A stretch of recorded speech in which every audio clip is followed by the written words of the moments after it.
اب میں آپ کو ذرا اس جو انسانوں میں سے انسان دشمنی کا جن کا سب سے بڑا رول ہے، میں ان کی 2000 سالہ تاریخ کا آپ کے سامنے نقشہ رکھنا چاہتا ہوں۔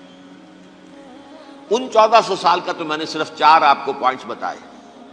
موسیٰ سے عیسیٰ تک 1400 برس علیہ الصلوۃ والسلام، 2 مرتبہ عروج، 2 مرتبہ زوال، اشیریوں کے ہاتھوں پٹوائی، بابلیوں کے ہاتھوں پٹانا، گریکس کے ہاتھوں مرمت، رومنس کے ہاتھوں مرمت۔ یہ جو 2000 سال ہیں، کیونکہ اب تو ظاہر بات ہے 21ویں صدی شروع ہو گئی، 20 صدیاں حضرت مسیح کو پوری ہو گئی۔ پہلی بات نوٹ کیجئے، حضرت مسیح کی پیدائش ہے سن 1 قبل مسیح۔ یہ نقطہ آپ نے کبھی سنا ہے یا نہیں؟ جب ملینیم کا سلسلہ شروع ہوا تھا پچھلے سال، تو میں نے بیان کر دیا تھا کہ ایک عجیب حساب کے اندر انہوں نے غلطی کی ہوئی ہے۔ حضرت مسیح کی پیدائش ہوئی 25 دسمبر کو، سن انہوں نے شروع کر دیا، جو اس کے بعد جنوری آئی تو پہلا سال شروع ہو گیا۔ اگر جنوری سے پہلا سال شروع ہوا تو یہ 6 دن جو ہے تو اس کے پچھلے سال میں تھے، لہذا کہا جائے گا کہ Jesus Christ was born 1 year before Christ,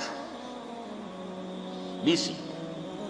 تو 1 قبل مسیح میں حضرت مسیح کی پیدائش ہوئی۔ یہ آخری اسرائیلی نبی اور رسول۔ یہودی علماء کی مخالفت، دشمنی، سولی پر چڑھوا دینا میں بیان کر چکا ہوں۔ سن 33 عیسوی میں، جبکہ حضرت مسیح کی عمر 33 برس تھی، اللہ تعالیٰ نے انہیں زندہ آسمان پر اٹھا لیا، لیکن یہودیوں نے اپنے خیال کے مطابق انہیں سولی پر چڑھوا دیا، ان کی موت واقع ہو گئی۔ اگرچہ اس کے بعد یہ اختلاف ہے ان میں، یہودی کہتے ہیں وہ سولی پر چڑھ گیا، ختم ہوا، مر گیا۔ عیسائی کہتے ہیں نہیں، انتقال ہوا ہے مسیح کا صلیب پر، لیکن پھر وہ دوبارہ زندہ ہو گئے ہیں۔ ان کی لاش ایک غار میں رکھ دی گئی تھی، وہاں ریزریکشن ہو گیا، ان کا باعث بعد الموت وہی ہو گیا، اور پھر انہیں اللہ نے زندہ آسمان پر اٹھا لیا۔ تو ہمارے اور عیسائیوں کے درمیان نوٹ کر لیجئے، یہ چیز مشترک ہے کہ حضرت مسیح آسمان پر زندہ اٹھائے گئے۔ فرق کیا ہے؟ وہ سمجھتے ہیں کہ سولی دیے گئے، سولی پر مرے، پھر زندہ ہوئے، پھر گئے۔ ہم سمجھتے ہیں کہ نہیں، وما صلبوہ وما قتلوہ، انہوں نے نہ صلیب دے سکے انہیں اور نہ انہیں قتل کر سکے، بل رفع اللہ الیہ، اللہ نے اٹھا لیا۔ پھر ہمارا اور یہ اس کا عیسائیوں کا ایک اور اتفاق ہے، سیکنڈ کمنگ آف جیسس، حضرت مسیح دوبارہ آئیں گے۔ یہ عیسائیوں کا بھی عقیدہ ہے اور ہمارا بھی۔ بہرحال تو جیسا کہ میں نے عرض کیا کہ اس وقت یہ عذاب استیصال، عذاب اکبر کے مستحق ہو چکے تھے، لیکن اللہ نے ان کی مدت دراز کی ہے۔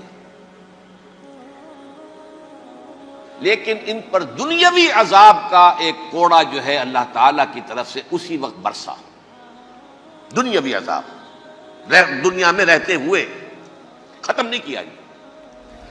37 برس بعد، حضرت مسیح کے رفع سماوی کے 37 برس بعد، سن 70 میں یہودیوں نے بغاوت کی رومیوں کے خلاف۔ رومی ٹائٹس جنرل تھا ایک، اس نے پھر جو حملہ کیا ہے، 1,33,000 یہودی ایک دن میں قتل کیا یروشلم میں، اور ہیکل سلیمانی گرا دیا۔ وہ ہیکل پہلے بھی گرا تھا، پہلے 1400 سال کے دوران میں بھی نبوکدنضر نے گرایا تھا، لیکن پھر اس کے 150 سال بعد انہوں نے دوبارہ بنا لیا تھا، اس لیے وہ اسے سیکنڈ ٹیمپل کہتے ہیں۔ پہلا ٹیمپل جو حضرت سلیمان نے بنایا تھا، نبوکدنضر نے گرا دیا 587 قبل مسیح میں، پھر دوبارہ انہوں نے 150 سال کے بعد بنا لیا۔ وہ اس تاریخ کا حصہ ہے، میں نے جس کے بارے میں آپ کو تفصیل نہیں بتائی۔ اس میں یہ ہوا سن 70 میں وہ گرا دیا گیا، وہ آج تک گرا پڑا ہوا ہے۔ نمبر 2، یہ کہہ دیا گیا کہ یہودیوں اس ارض فلسطین سے نکل جاؤ، تم یہاں نہیں رہ سکتے اب۔ لہذا جس کا جہاں سینگ سمایا چلا گیا، یورپ میں چلے گئے، ایشیا میں آ گئے، عرب میں آ گئے، یہ 3 قبیلے جو رات بھی میں نے عرض کیا تھا، بنو قینقاع، بنو نذیر اور بنو قریظہ، یہ وہاں سے آ کے مدینے میں آباد ہو گئے۔ جس کا جہاں سینگ سمایا، افریقہ میں، ہندوستان میں، جہاں چلے گئے، ڈایاسپورا اسے کہتے ہیں، وہ آپ نوٹ کر لیجئے اس لفظ کو، ڈایاسپورا، ہمارا دور انتشار، جبکہ ہمیں ہماری اصل سرزمین تو فلسطین ہے، حضرت ابراہیم کا مسکن، حضرت اسحاق حضرت یعقوب کا مسکن فلسطین، یہ ہے ہماری اصل جاگیر، یہ تو ہماری جدی پشتی جاگیر ہے، لیکن یہاں سے نکال دیے گئے سن 70 عیسوی میں، اور وہاں سے لے کے 1917 تک ان کا ڈایاسپورا جاری رہا۔ یہ دور انتشار ہے۔ اس دور انتشار کے اب چند حصے ہیں جس کو میں چاہتا ہوں کہ آپ علیحدہ علیحدہ سمجھ لیں۔ دور انتشار کا جو پہلا جو ہے تقریباً 300 برس، رومی حکمران تھے، وہ یہودیوں کے بھی دشمن تھے اور عیسائیوں کے بھی دشمن تھے، عیسائی اور یہودی ایک دوسرے کے بھی دشمن تھے، لیکن رومی سمجھتے تھے کہ یہ ایک ہی تھیلی کے چٹے بٹے ہیں۔ رومیوں کے نزدیک عیسائی بھی یہودیوں ہی کا ایک فرقہ تھے، کوئی علیحدہ مذہب تو تھا ہی نہیں، لہذا رومی جو ہیں رومنز وہ ان دونوں کو ستاتے تھے، مارتے تھے، اور یہ آپس میں لڑتے تھے، یہودی عیسائیوں کو مارتے تھے، عیسائی یہودیوں کو مارتے تھے۔ یہ ہے 300 برس تک کی تاریخ۔ سن 300 عیسوی میں کیا ہوا؟ ایک معجزہ ہو گیا۔ بہت عظیم ایمپرر کانسٹینٹائن، قسطنطین اعظم، رومن ایمپررز میں سے بہت بڑا ایمپرر، وہ عیسائی ہو گئے۔ اب تو معاملہ بالکل تلپٹ ہو گیا، پوری سلطنت عیسائی ہو گئی۔ اب عیسائیوں کے عیش ہو گئے اور یہودیوں پہ مار پڑنی شروع ہوئی۔ اب عیسائیوں کا آپ خود سوچئے کہ جنہیں وہ خدا بنا بیٹھے ہیں، خدا کا بیٹا قرار دے رہے ہیں، ان کے قاتل کون؟ یہودی بدماش۔ لہذا ان کی وہ پٹائی شروع ہوئی ہے یورپ میں، پوری رومن امپائر میں، انہیں ذلیل کیا گیا، شہروں میں آمد بند، علیحدہ رہو، گھیٹوز کے اندر رہو۔ یہودی کا نام جو ہے وہ گالی بن گیا، جیسے آج بھی یہودی گالی کہتے ہیں، جیسے خنزیر کا لفظ، آخر وہ بھی اللہ کی مخلوق ہے، لیکن آپ کو معلوم ہے کوئی شخص زبان پر نام نہیں لانا چاہتا خنزیر کا، سور کا، ہے تو مخلوق، وہ بھی ایک حیوان ہے۔ ایسے ہی یہ ہے یہودی، یہودی گالی، جیوٹ گالی۔ لہذا ایک طرف تو ان دونوں کے درمیان دشمنی، جس کو قرآن کہتا ہے وَأَغْرَيْنَا بَيْنَهُمُ الْعَدَاوَةَ وَالْبَغْضَاءَ، ہم نے ان کے مابین دشمنی جو ہے پیدا کر دی ہے۔ اور جب یہ پوری سلطنت عیسائی ہو گئی تو قافیہ تنگ ہو گیا یہودیوں کا۔ اب آئیے 571 عیسوی، یعنی جبکہ ڈایاسپورا کو کتنا عرصہ ہو چکا تھا؟ 500 برس۔ سن 70 سے شروع ہوا نا ڈایاسپورا، جب ٹائٹس نے گرایا ہے ہیکل کو اور نکال باہر کیا انہیں فلسطین سے، بھاگ جاؤ یہاں ایک یہودی بھی نہیں رہے گا، فلسطین سے نکال دیے گئے۔ اس کے پورے 500 برس بعد سن 571 عیسوی میں حضور کی پیدائش ہوئی، ولادت باسعادت محمد الرسول اللہ صلی اللہ علیہ وسلم۔ 610 میں آپ پر وحی کا آغاز ہوا، لیکن حضور کے ساتھ ان کا معاملہ کیا رہا؟ اول تو جبکہ حضور ابھی مکے ہی میں تھے، یہودیوں نے ریشہ دوانیاں شروع کر دی حضور کے خلاف۔ قریش مکہ کو سکھاتے تھے، پڑھاتے تھے، ان سے یہ پوچھو، ان سے یہ پوچھو، انہیں اس طرح تنگ کرو، ان سے یہ امتحان لو، یہ آپ کے علم میں ہے۔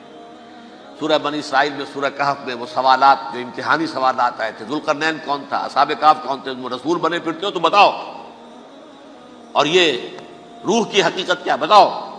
یہ ساری ریشہ دوانیاں کر رہے تھے بیٹھے ہوئے، ابھی وہیں پر حضور ابھی پہنچے بھی نہیں۔ ہجرت فرما کر حضور تشریف لے آئے تو حضور نے، جسے ماسٹر سٹروک کہا جائے گا، یعنی اسٹیٹس مین شپ کا ماسٹر سٹروک، آپ نے مدینے میں آتے یہودیوں کے ساتھ پیکٹ کر دیا، جوائنٹ ڈیفنس پیکٹ آف مدینہ، کہ اگر مکے والے ہم پر حملہ کریں گے تو ہم مل جل کر ایک قوم کی حیثیت سے مقابلہ کریں گے۔ یہ میثاق مدینہ کہلاتا ہے، جس کے بہت غلط معنی پہنائے جا رہے ہیں آج کل۔ بہرحال میں موضوع میرا چونکہ یہ نہیں، میں ادھر نہیں جاؤں گا، لیکن ہوا کیا؟ ہر مرتبہ یہ خیانت کے مرتکب ہوئے، ان نے جو عہد کیے تھے ان سے پھرے، اندر ہی اندر سازش، ریشہ دوانی، حضور کی بدترین دشمنی۔ سورہ نساء کی آیت نمبر 12 میں 14 میں 13 میں فرمایا ہے لا تزال تطلع علی خائنۃ منہم، اے نبی ہمیشہ آپ کے علم میں ان کی طرف سے خیانتیں، بددیانتیاں آتی رہیں گی. اور بار بار وہ مسلسل جنگ کی آگ بھڑکاتے تھے. قریش کو دعوت دیتے، آؤ آؤ آؤ، ہم اندر سے بغاوت کر دیں گے، تم آؤ تو صحیح، ختم کریں محمد کو اور اہل ایمان کو صلی اللہ علیہ وسلم رضی اللہ تعالی عنہم اجمعین. لیکن پھر جب وہ آتے تھے تو یہ دبک جاتے تھے، ان میں ہمت نہیں تھی، میدان کے مرد نہیں رہے تھے. یہ سورہ حشر میں ان کا نقشہ کھینچا گیا ہے. کھلے میدان میں مقابلے کی اس کے اندر صلاحیت ہی نہیں ہے. یہ تو فصیلوں کے پیچھے سے، جیسے عورتیں کہیں دیہات میں لڑائی ہوتی ہے تو مرد جو ہے گلیوں میں لڑتے ہیں، عورتیں اوپر سے پتھر پھینکتی ہیں، بس وہ کام یہ کر سکتے تھے. من ورائے جدر، فصیلوں کے پیچھے سے، جنگ میں میدان میں نہیں آ سکتے. بہرحال قرآن مجید میں ہے یہ سورہ مائدہ کی آیت نمبر 64، کلما اوقدوا نارا للحرب اطفاها اللہ. اکثر و بیشتر مواقع پر تو یہ جب آگ بھڑکاتے تھے جنگ کی، اللہ اسے بجھا دیتا تھا. لیکن بہرحال اس کے باوجود جنگیں ہوئی، غزوہ بدر، غزوہ احد ہوئی کہ نہیں؟ یہ ساری اس اصل شرارت میں. اور اس کے نتیجے میں حضور نے پھر ایک ایک کر کے 3 قبیلوں کو سزا دی. غزوہ بدر کے فوراً بعد بنو قینقاع نکالے گئے مدینے سے، غزوہ احد کے فوراً بعد بنو نذیر نکالے گئے، اور غزوہ احزاب کے بعد بنو قریظہ نکال دیے گئے. یہ تو میں نے آپ کے سامنے رکھ دیا صرف حضور کے زمانے میں ان کا کیا رویہ رہا. دشمن، رات بھی ہم نے وہ آیت پڑھی تھی، لَتَجِدَنَّ أَشَدَّ النَّاسِ عَدَاوَةً لِلَّذِينَ آمَنُوا الْيَهُودُ وَالَّذِينَ أَشْرَكُوا. اہل ایمان کی دشمنی میں شدید ترین تم پاؤ گے یہودیوں کو اور مشرکین. مشرکین بھی بعد میں ہے، پہلے یہود. حضور کے بعد کیا ہوا اب یہ نوٹ کیجئے، یہ ان کی تاریخ کا دوسرا دور ہے. حضرت عمر رضی اللہ تعالیٰ عنہ کا عہد خلافت ہے. بیت المقدس کا محاصرہ کیا گیا، فصیل بڑی اونچی، شہر اندر سے سیلف سفیشینٹ، حملے کا راستہ کوئی نہیں. محاصرہ طول کھینچ رہا ہے لیکن ان کے پاس رسد بھی موجود ہے، پانی بھی موجود ہے، وہ دروازے بند کر کے بیٹھے ہوئے. بالآخر اللہ تعالیٰ کی مشیت کا ظہور کیسے ہوا؟ ان کے کچھ علماء آئے فصیل پر، کہا دیکھو مسلمانوں، تم قیامت تک بھی یہاں پڑے رہو گے محاصرہ کر کے، ہمارا یہ شہر فتح نہیں ہوگا. ہاں ایک درویش بادشاہ کے ہاتھوں یہ شہر فتح ہونا ہے، لیکن تمہارے اندر ہمیں وہ نظر نہیں آ رہا. ابو عبیدہ بن الجراح رضی اللہ تعالی عنہ، امین هذه الامہ، ان کا فوراً ذہن گیا وہ درویش بادشاہ مدینے میں بیٹھا ہوا ہے عمر رضی اللہ تعالی. اب ایک اور عمر بھی ہے جو قندھار میں بیٹھا ہے. نقشہ وہی ہے، سادگی کی حد تک نقشہ وہی، بالکل وہی، اپنی آنکھوں سے دیکھا وہی سادگی. عمر اول، عمر ثانی تھے عمر بن عبد العزیز. اب ایک اللہ کے فضل سے اللہ تعالیٰ ایدہ اللہ بنصرتہ، اللہ تعالیٰ ان کی نصرت فرمائے، دشمنوں کو ان کے مقابلے میں نیست و نابود کرے. انہوں نے ریکویسٹ بھیج دی کہ حضور تشریف لائیے، یہ شہر فتح ہو جائے گا. وہ ہے سفر تاریخی، اتنا طویل سفر، تقریباً 700 میل، ایک اونٹ، ایک خادم، ایک منزل پہ امیر المومنین اوپر بیٹھے، خادم آگے چل رہا ہے، اگلی منزل پہ خادم اوپر بیٹھا ہے، امیر المومنین آگے جا رہے ہیں. اور جب پہنچے ہیں تو وہ باری تھی خادم کی. انہوں نے ہاتھ جوڑ دیا، حضور خدا کے لیے تم کیا کہیں گے لوگ، وہ میرا برا حال کر دیں گے، تمہیں شرم نہیں آئی؟ امیر المومنین پیدل آگے چل رہے ہیں نکیل پکڑ کر، اور تم بیٹھے ہو اوپر براجمان ہو. حضرت عمر فرمایا الدور دورک، نہیں باری تمہاری ہے، بیٹھ. اس حال میں پہنچے ہیں. اور پھر یہ کہ ابو عبیدہ بن الجراح آئے ہیں، استقبال کیا ہے تو دیکھا ہے اس حال میں چلے آ رہے ہیں. عمر نکیل پکڑے ہوئے چلے آ رہے ہیں، اور کہتے ہیں کہ کہیں کیچڑ ویچڑ تھا، جوتے خراب ہو گئے تھے، وہ بھی اتار کے ہاتھ میں پکڑے ہوئے، کپڑے تو تھے ہی پھٹے ہوئے. انہوں نے کہا بھی حضرت ابو عبیدہ نے، دیکھیے یہ بڑا متمدن ملک ہے، بڑا مہذب علاقہ ہے یہ، آپ ذرا حلیہ اپنا دوست فرما لیں تب جا کے پیش ہم آپ کو کریں گے. آپ نے فرمایا نحن قوم اعزنا اللہ بالاسلام، ہم وہ قوم ہیں جنہیں اللہ نے عزت دی ہے اسلام کے ذریعے سے. کپڑوں کے ذریعے سے نہیں، دولت کے ذریعے سے نہیں۔ اسی حال میں گئے ہیں، اوپر سے انہوں نے کھڑے ہو کر نشانیاں دیکھی ہیں، اپنی کتابیں کھولی، ہاں یہ وہی ہیں، اچھا لو جی سرنڈر، شہر تمہارے ہاتھ میں۔ خون کا ایک قطرہ نہیں بہا اور بیت المقدس فتح ہو گیا۔ لیکن اس وقت حضرت عمر نے ایک نرمی یہ کی کہ یہودیوں کے لیے بھی اسے اوپن سٹی قرار دے دیا۔ یہ احسان عظیم حضرت عمر کا۔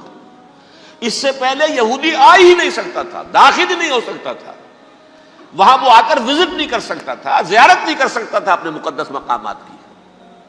حضرت عمر نے یوں سمجھیے کہ تقریباً 550 برس کے بعد ان کے لیے راستہ کھولا ہے کہ ہاں تم آ سکتے ہو، زیارت کر سکتے ہو۔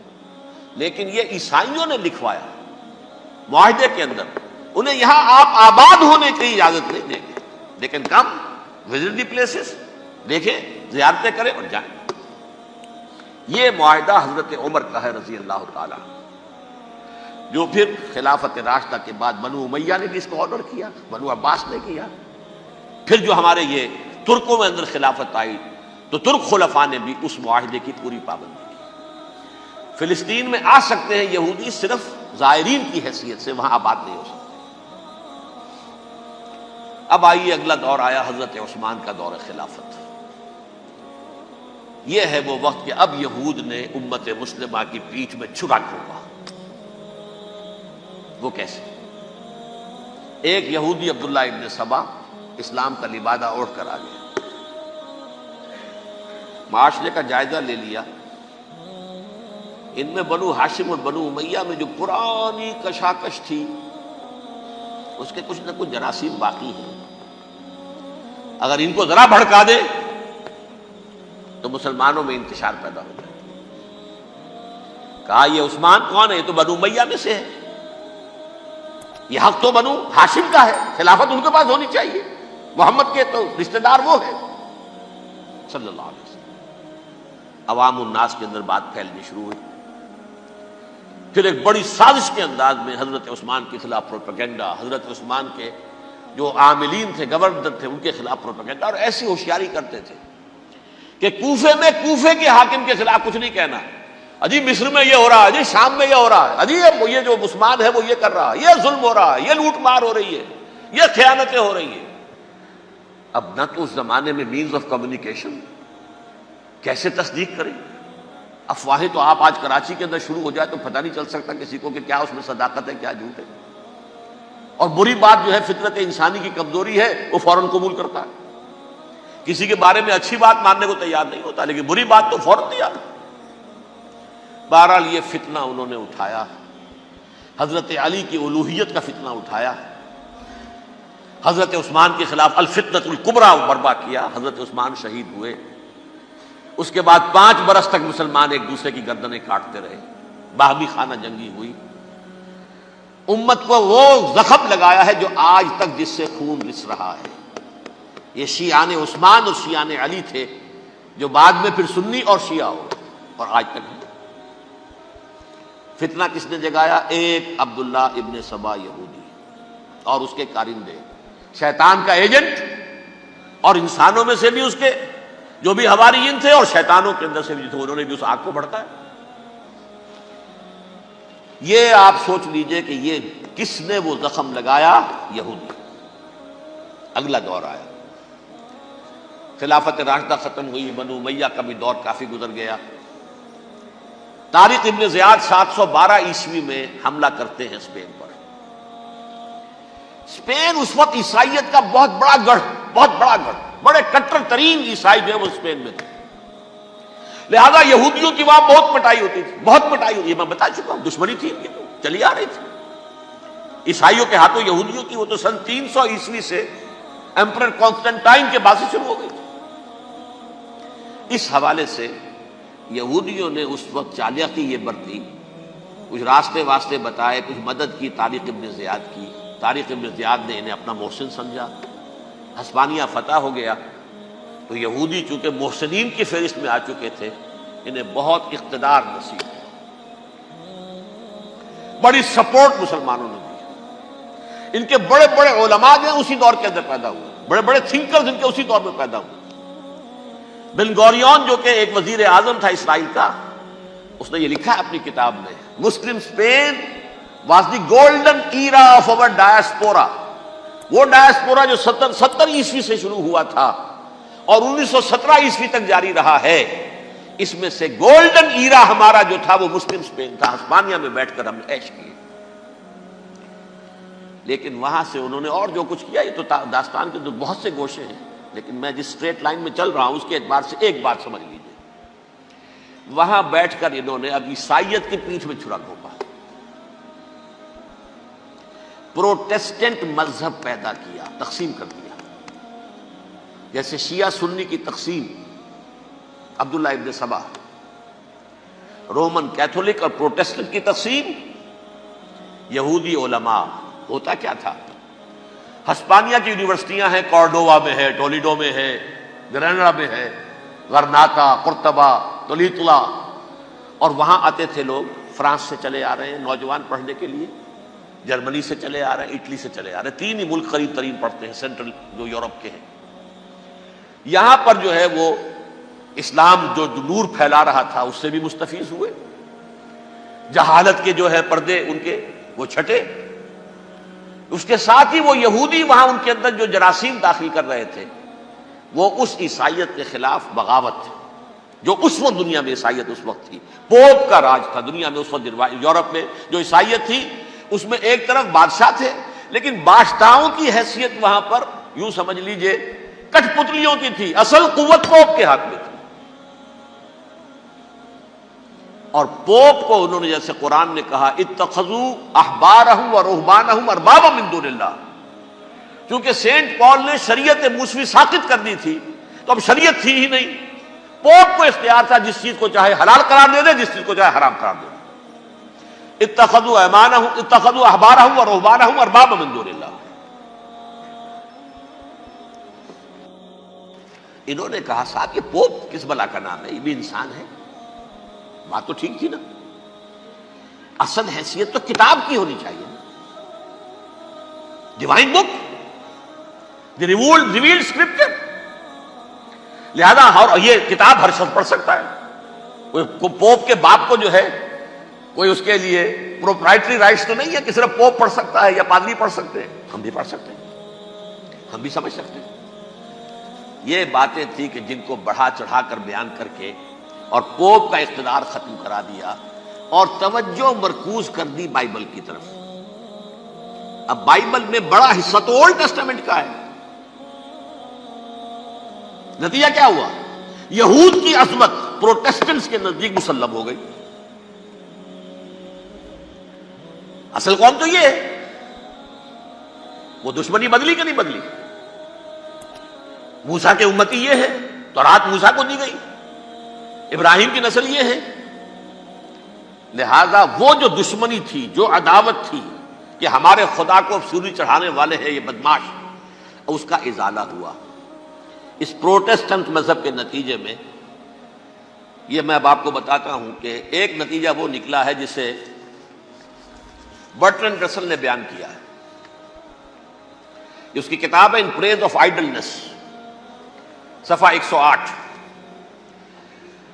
وہ لکھتا ہے the Christians retaining the Judaic belief in special revelation added to it the Roman desire for worldwide domination and the Greek taste for metaphysical subtleties. The combination produced the most fiercely persecuting religion that the world has yet known. یہ 3 چیزیں آ کر عیسائیت میں مل گئی. ایک تو جب یہ اولڈ ٹیسٹمنٹ جو ہے وہ ان کے ہاتھ میں آ گئی، اور اس کے میں کچھ آپ کو بتا دیتا ہوں کہ اولڈ ٹیسٹمنٹ کی تعلیمات، کیونکہ یہ اولڈ ٹیسٹمنٹ جو ہے یہ محرف تھی. اصل تورات تو گم ہو گئی تھی 587 قبل مسیح میں، جب پہلی مرتبہ ہیکل جو ہے تباہ ہوا ہے، اس وقت ختم ہو گئی تھی. اس کے کوئی 150 سال کے بعد انہوں نے یادداشتوں سے مرتب کر کے لکھی ہے. اب اس میں ان کے اپنے خیالات، اپنے امانی، اپنی توجیحات وہ شامل ہو گئی. لہذا میں آپ کو حوالے دیتا ہوں اس کتاب کے اندر مظالم کی جو تعلیم دی گئی ہے، اہل کتاب نے اپنے مظالم قتل عام کے جواز کے لیے تورات میں تبدیلیاں کی اور پیغمبروں پر دہشت ناکی اور بدترین حرام کاری کے الزامات لگائے. سنیے، پہلا حوالہ ہے یہ گنتی باب 31 آیات 17-18. اس لیے ان بچوں میں جتنے لڑکے ہیں سب کو مار ڈالو، اور جتنی عورتیں مرد کا منہ دیکھ چکی ہیں ان کو بھی قتل کر ڈالو، لیکن ان لڑکیوں کو جو مرد سے واقف نہیں اور اچھوتی ہیں اپنے لیے زندہ رکھو. یہ کسی اللہ کی کتاب کا یہ جملہ ہو سکتا ہے؟ کسی ریویل بک کا؟ اور سنیے، یہ ہے استثناء ڈیٹرانومی باب 20 آیت 16-18. پر ان قوموں کے شہروں میں جن کو خداوند تیرا خدا میراث کے طور پر تجھ کو دیتا ہے، کسی ذی نفس کو جیتا نہ بچا رکھنا، جیسا خداوند تیرے خدا نے تجھ کو حکم دیا بالکل نیست کر دینا. مرد، عورتیں، بچے، بوڑھے سب ختم.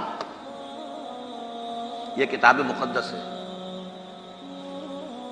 اور سنیے، سموئیل باب 27 آیت نمبر 9. اور داؤد نے اس سرزمین کو تباہ کر ڈالا اور عورت مرد کسی کو جیتا نہ چھوڑا. نمبر 4، ان سب آباد شہروں کو ماں، عورتوں اور بچوں کے بالکل نابود کر ڈالا. کتاب استثناء باب 3 آیت 6. یہ ہے جو کہہ رہا ہے برٹرنڈ رسل، کرسچینٹی میں آ کر بھی یہ تین چیزیں شامل ہو گئی. ایک تو یہ باربیرین یہ تعلیم جو ہے، اور یہ مذہب کے نام پہ تعلیم، یہ کتاب مقدس کی تعلیم. نمبر 2، رومنز کے اندر جو ایک تمنا تھی ورلڈ ڈومینیشن کی، وہ عیسائیت کے اندر آ گئی. اس لیے کہ پوری رومن امپائر جو ہے عیسائی ہو گئی، تو اسے وراثت کے اندر ورلڈ ڈومینیشن کی جو ایک تمنا تھی وہ مل گئی. اور پھر یہ کہ انہوں نے جو توہمات تھے یونانیوں کے، ان کو بھی اپنے ہاں مختلف شکلوں کے اندر جمع کر لیا. ان تین چیزوں کا the combination produced the most fiercely persecuting religion that the world has yet known. اس کے نتیجے میں دنیا میں تاریخ انسانیت کے اندر جو بدترین خونخوار ترین مذہب ہو سکتا ہے وہ شکل عیسائیت نے اختیار کی. اور اس کا مظہر عتم کیا تھا؟ نوٹ کیجئے، صلیبی جنگیں. ایک بات ٹائم ٹیبل کے اعتبار سے نوٹ کر لیجئے گا. فرسٹ ملینیم ختم ہوا، سیکنڈ شروع ہوا. ان کے 1000 سال ختم ہوئے تو 11ویں صدی میں سیکنڈ ملینیم شروع ہوا، تو پہلی صلیبی جنگیں ہوئی. لاکھوں مسلمان قتل کیے. صرف یروشلم کے اندر اتنا خون بہایا ہے کہ خود ان کے ہسٹورینز لکھتے ہیں کہ جب ان صلیبیوں نے جب گھوڑوں کے ساتھ وہ چل رہے تھے گلیوں میں، تو ان کے گھوڑوں کے گھٹنوں تک خون کی ندی بہ رہی تھی. جہاں سے گزرے ختم کرتے چلے گئے، آبادیاں کی آبادیاں ختم کر. اگرچہ اس کروسیڈ میں گیہوں کے ساتھ گھن بھی پسا، یہودی بھی بہت مارے گئے.